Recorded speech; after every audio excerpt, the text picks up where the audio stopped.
আমি আরো আগে উদ্যোগটা নেওয়া আমার প্রয়োজন ছিল, কিন্তু কিছু কাজ ঢাকায় সেজন্য একটু দেরি হয়েছে।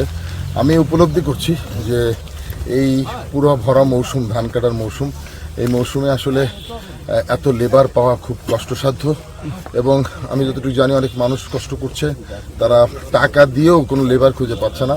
প্রায় 1100 থেকে 1200 টাকা একজন লেবার নিতে হচ্ছে, তাও পাওয়া যাচ্ছে না।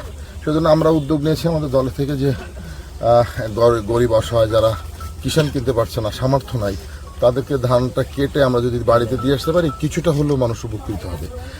সেই ভাবনা থেকেই আমরা সিদ্ধান্ত নিয়েছি, এবং আশা করছি এখন থেকে 1 সপ্তাহ আমরা এই ধান কাটা মৌসুমে আমরা মানুষকে সহযোগিতা করব।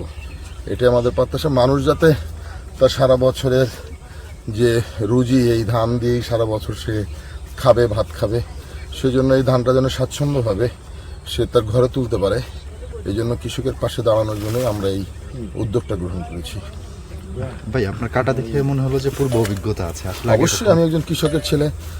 ধান কাটা, ধান রোয়া, হাল চাষ করা, এখন তো হাল নাই, এগুলো করে আমি অভ্যস্ত। পাট কাটা, হ্যাঁ, তো আমি এই কৃষি কাজ করেই রাজনীতিতে সম্পৃক্ত। এবং এখানে সকাল কয়টায় এসে শুরু করছেন সবাইকে নিয়ে? আনুমানিক 7টা, এবং এটা চলবে 12টার সময়। আমাদের এটা আজকে গুদামে ধান সংগ্রহ শুরু করবে, ওটা উদ্বোধন করবে, এ পর্যন্ত ধান কাটবো ইনশাল্লাহ। অনাথা মানুষ, আমার 3টে মেয়ে, আমার স্বামী মারা গেছে, এমপি সাহেব আমার ধান কাটিয়ে দিচ্ছে লোকজন নিয়ে, আমার অনেক উপকার হয়েছে। একটা কিষানের দাম 1200 টাকা, 1200 টাকা দিয়ে একটা কিষান কিনে আমি ধান কাটতে পারি না, এমপি সাহেব আমার ধান কাটিয়ে দিচ্ছে লোক নিয়ে।